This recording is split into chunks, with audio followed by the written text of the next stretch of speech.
What's up, YouTube? It's your boy Will Motivation back again with another video, and today we are talking about how to drive the Ferrari 488 GTB. Let's go. Okay, so this is my 2018 Ferrari 488 GTB. So in my channel, I like to do videos sharing my experience with supercars and how to drive supercars. So I'm gonna show you guys detailed step by step how you would drive a car like this. If you ever own one, if you have a friend or a family member that lets you drive one and you need to know how to drive it, or maybe you work with cars, you're a detailer or something like that, and you gotta move a car and you need to learn how to move it, or you're just somebody that is like me and you love supercars or exotic cars and you're curious how to drive this and what it's like to drive it. So in this video today, I'm going to show you guys how to drive the 488. So usually what I like to do is start out with the basics and how do you operate the car from the outside. So here's what the key looks like. That's the back side, that's the front side. And as you can see on the key, you have unlock on the left. That's how you unlock it. You got lock on the right, that's how you lock it. You got hold this button down, that'll pop the hood, and then a button to turn on the lights. So I just popped the hood with the trunk release button there on the bottom left. There's a little latch, like many cars. You'll see it once I open this up. So there's a latch. If you need to open the front trunk, you use your finger to pull that latch. That'll release the trunk. And then on the inside of the car, this is your space for storage, like your suitcases or whatever if you're gonna go on a trip. This is kind of important right there. This is your personalized spec on your Ferrari. So that's kind of important if you're gonna buy or sell a Ferrari. This will tell you all of the specs for this particular car. So what it came with from the factory, it'll have all of that there. So close it, pull it down. You don't slam it down, you just put it down, and then you gotta give it a good push with your palm. That will close the hood. Okay, so operating this car from the rear, if you need to release the trunk or the hatch to get access to the engine, let's say you want to show it at a car show, you're gonna have to unlock the door. I actually locked it, so you're gonna have to hit unlock with the left top button there. That'll unlock it, of course. There's the handle right there. Let me show you the handle. This is the handle right here. Open the door like that. To open the rear hatch, there's a release right here. You pull that up, that'll release the glass on the back right here, and boom. It has props on both sides, so it should stay open. If it doesn't, you gotta change those gas shocks. But as you can see, not all Ferraris look like this. This has a carbon fiber package. So it's got carbon here, the surround is carbon, all of that in there is carbon fiber to make the engine area look cool, but not all of them actually have that. Most of them have an ugly black plastic on the inside, but this one has a carbon fiber package. I fought very hard to get this particular spec for this car because I'm the second owner. But there you can see the beautiful engine. If you're curious, it is a V8 from the factory. It has 660 horsepower. That's how you close it right there. You just let it down easy and then push it closed. 660 horsepower, and the torque is, I'll put the exact torque numbers on the screen of this video so you can see it. But also, what other things might you have to do on the outside of the car? You might have to fill up the gas. So this is really important because if you're driving this car, you gotta put gas in it. There's two buttons. This button will open the front trunk, push this one, and boom, that will open your gas tank. And then close it, just use your thumb, click it closed, and that is how you'll put gas in this car. So it's on the door. Now the car has to be unlocked for you to be able to open the gas tank. So you stop the car, you turn the car off. I'll show you how to do that. Then you push the button to open the gas tank when the car door's unlocked, all right? So other things on the outside of the car, obviously it has dual exhaust. It has a reverse camera, which is on the bottom there. Right there. Your backup lights are in the tail lights there, and that's your fog lights. This car does have a front end lift, so if you're going over a speed bump or something heavy or something high, you can lift the car up. I'll show you guys how to do that. 488, man, I'm loving this car. I also have an F8, so a lot of people wondering why would I get a 488 if I have an F8? And the reason is I like this body style a little better, and it has a slightly different sound to it, which you'll hear here in a second. So those are the features you need to be concerned about on operating the car from outside. All right, let's get inside the car. We'll start it up, and then I'll show you how to operate it. All right, so obviously closing the door is pretty simple. Swing your foot in there, and you just pull right there. On the other side, slightly different, which is something that they changed in the F8. It's like at a slant or at an angle to pull the door shut. But over here, it's like flat. But I like that because that allows you some space right here to put your leg up, which I do actually use that. All right, so you're probably wondering how to turn the car on. This car is straight piped, so it's kind of loud. I'm gonna open the door so you can hear how loud it is. Now to start it, put your foot on the brake right there. Hold your foot on the brake and just hold this button down for about a second.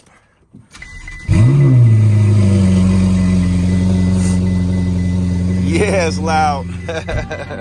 All right, yeah, so the car is kind of loud. It's not too bad once you have the door closed and the windows up. All right, so let me show you how to operate this car. You started it up, showed you how to start it. To adjust your mirrors, use this button right here. When it's in the center, it doesn't do anything. Turn to the left, that will control the left mirror. Turn it to the right, that'll adjust your right mirror. And if you turn it all the way back, that'll fold the mirrors. You can see right there, the mirrors are folded. And that's like if you're parked somewhere really tight or you're trying to get in your garage and the entry is really tight, then just to open it back up, you just put it back right there and they go back open. Okay, so that's how you adjust your mirrors. Next up, what is this control area over here?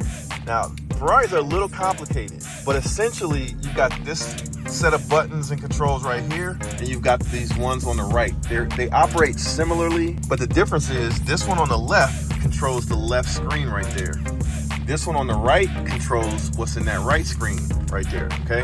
And what's in the middle is your tachometer, which stays the same, and your drive select. So parking, or if you're in drive, what gear you're in, if you're in automatic or manual, and I'll show you how to change from automatic to manual, and then I'll also show you how to control everything on the steering wheel. So it seems kind of complicated, and to be honest, it is a little overly complicated and different from other cars, but normally you don't have to mess with this over here. But I'm explaining to you what these knobs and controls are, okay? This knob right here, it says pit. That is your cruise control, okay?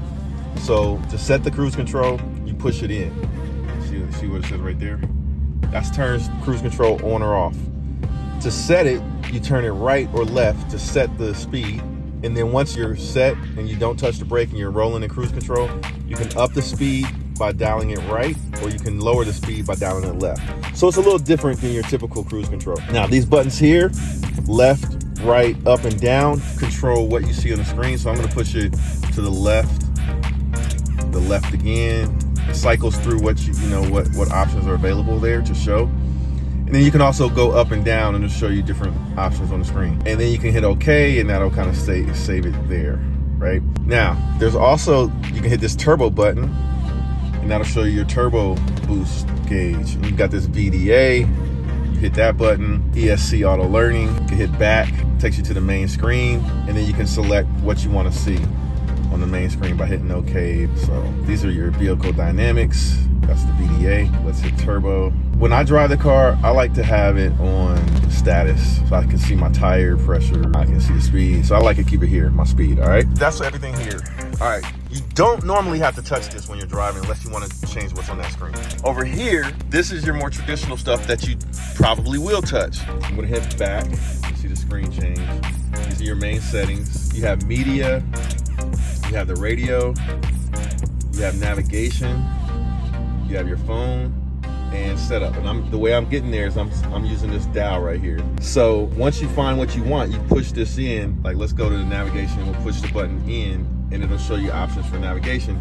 And you can scroll up and down this list and then click the button. So that's how you control the right screen. And the steering wheel. All right, this is up here at the top. This is a carbon fiber steering wheel, which is really nice. This up here at the top is your RPM gauge. It just helps you know when to shift the car, because it'll start blinking and it'll go all the way to the end when it's time to shift. Kind of show you when you're driving spirited, because it doesn't come on until you're at like 4,000 RPM or something like that. These are your turn signals, your left turn signal, right turn signal, like other Ferraris. This is your bright lights button. You can flick it by pulling it or push it in and it'll stay bright. This is your magnetic ride suspension, so you can click that. You can see that. That basically sets the suspension to be softer if you're on a bumpy road.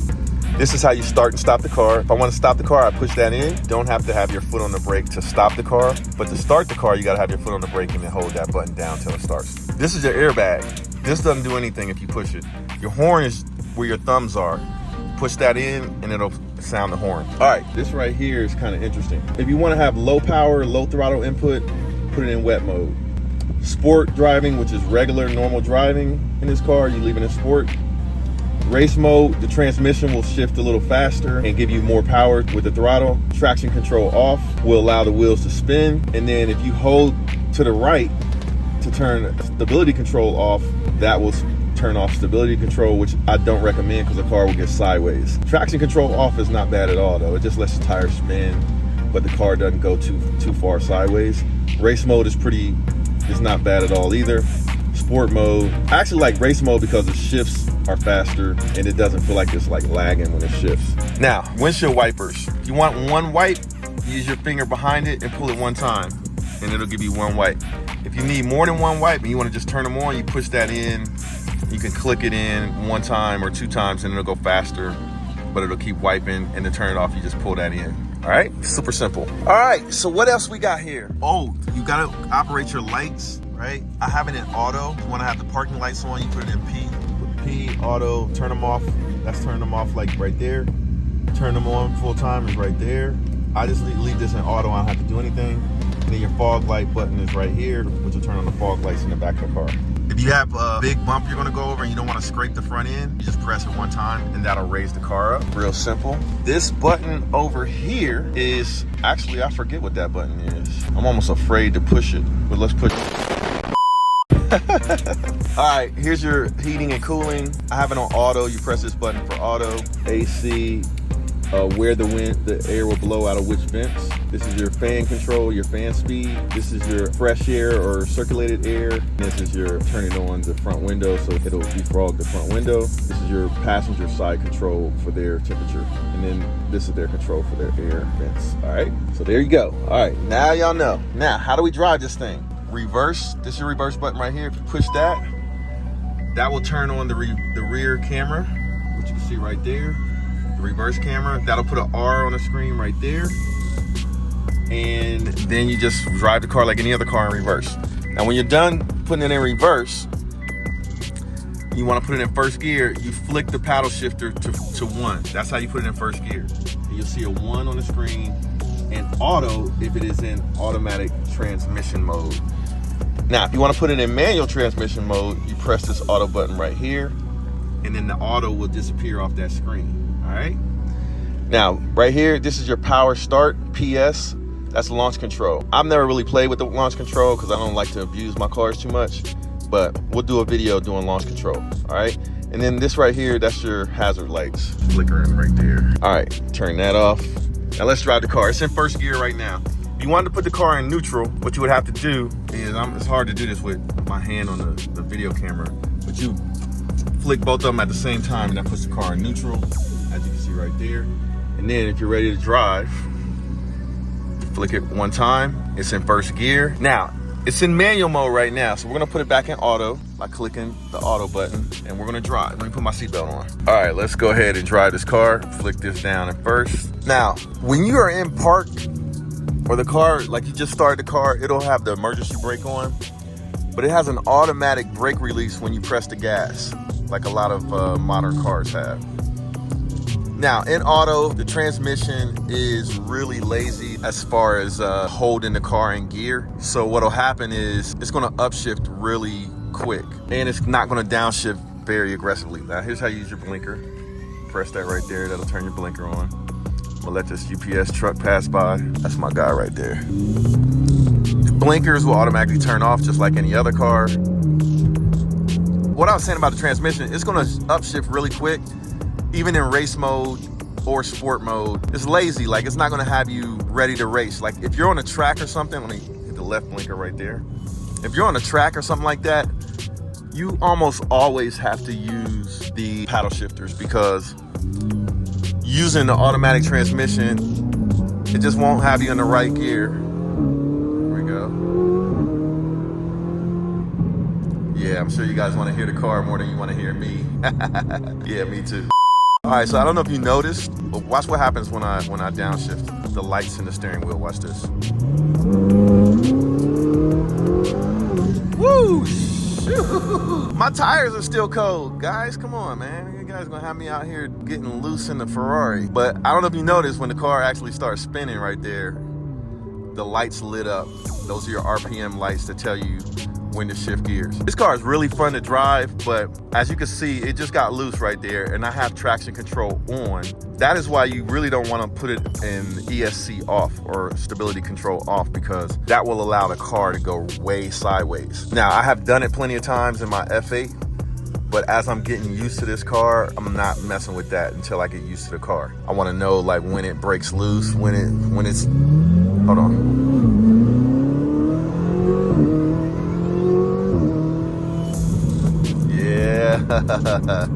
That is the highlight of driving the Ferrari 488 GTB, is that awesome acceleration, that sound. Now, when you're driving this car, if you want it, for example, to pass somebody and you need to downshift real quick to get a little power, all you have to do is hit the left paddle shift. Like, watch this. See, I just downshifted the 4th gear. Now you see that auto flashing on there? That means what's going to happen is it's going to go back into auto mode. So you're not really in manual mode. You're just temporarily downshifting, and then the car will go back into auto mode after a few seconds. I think it's like 10 seconds or something like that. Now, if you wanted to keep it in auto mode, what we'll do is we'll go down here and we'll hit this auto button. Then auto disappears off the screen. Then we're going to have to automatically shift. So I'm gonna have to automatically shift or manually shift with this paddle. See, that's the paddle right there. Everybody's just driving slow today, man. Columbus, Ohio. All right, so meanwhile, while they're still in my way, I'm gonna tell you guys a quick story of how I got this car. Because you're probably wondering, step one, like when I make these videos, I've done this video with my Lamborghini Aventador SB. I made this video with my Gallardo, my Huracan, my F8, you know, like pretty much all of my cars. And one of the first things people say, like the title of the video is how to drive a Lamborghini or how to drive a Ferrari, right? And one of the first things people say is step one, be able to afford the car, or step one, have the car, something like that, right? Well, all right, so here's step one. If you want to be able to afford this car, because there's times when people drive this car and it's not their car because they rent one or because they borrow one, or they work somewhere where they have to move one around or something like that. But if you really want to have a car like this, step one, okay, it would be able to afford a car like this and buy one, right? So how did I afford this car? I'm gonna tell you long story short, because this video is not about that. In case you want to know, I have a lot of videos on my channel diving more deep into this topic. But step one for me was education. Graduated from high school, went to college, and I studied engineering. I studied software engineering, so I learned a skill. Step two was I went to work in corporate America and learned to master that skill of software engineering, and I started getting paid well, started saving money. Step three, I started a business on the side. Step four, I started running that business full time and started making decent money.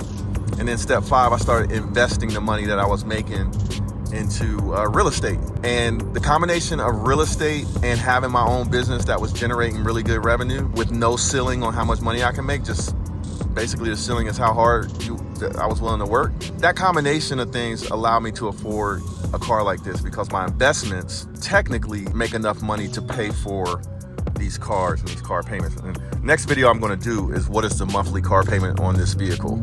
So y'all stay tuned for that. But those are my recommendations, man. If you want to be able to afford a car like this, and let that be step number one, is focus on your education, take it serious, study up, learn a skill, learn a high-paying skill, start a business, start investing, and then let those investments pay for your toys like this. That's the step number one if you want to get a car like this. All right, back to the video driving this car. Now, here's this button. Something that you might have to use other than shifting the gears and stuff, which I just showed you, is you're on a bumpy road and you want the suspension to be softer. You push this button right there. You'll get a little notification on the screen that says bumpy road, and then that smooths out the suspension. And it's not a whole lot that it will smooth out, but it's enough to take the edge off as far as the bumps on the road and how they feel when you're driving this car. It actually makes a difference. So I like to drive this car in bumpy road mode, because otherwise real communicative, as they say. You can feel everything through the steering wheel, the bumps of the road, and it can be a little uncomfortable, but you put that bumpy road button, it gets more normalized. It feels like a regular sports car. All right, what other things might you have to do? I showed you how to use, the horn, but let's hit it. Simple as that. You press the button right there with your thumb. You can press the one on the right as well, but I got a camera in my hand, so I can't do that. You got your rear view mirror, and one of the cool things about that rear view mirror is these 3 buttons right here. You can program those to open your garage, which is actually very useful. So good job, Ferrari, on that. And there's something that you can't see in this multifunctional steering wheel. And if you see, my left hand is on the steering wheel, right? Where I have 2 fingers, like these 2 fingers on the left-hand side behind that little stalk right there. And you can use those 2 fingers on the left or on the right behind here. And you can control. There's a cop right there, and he just pulled in behind me. All right, so part of this story is what to do when you drive this car and the cops pull up behind you. Well, first you put the cell phone down. Even though I wasn't using it to text or type anybody, I'm just holding it here. But yeah, we don't want no problems. So what I was talking about before that happened is a lot of people don't even realize. It took me a while to realize this about the steering wheel. This steering wheel does everything. One of the things that it does is behind here where your fingers are, you have volume controls, and you also have, on the right-hand side, you have track control. So you can go up and down on the track that you're listening to on your iPod or your iPhone or whatever. And it also allows you to control what inputs is coming through. I mean, it has a lot of controls on there on the back of the steering wheel. So definitely check that out. That is how you drive the Ferrari 488 GTB.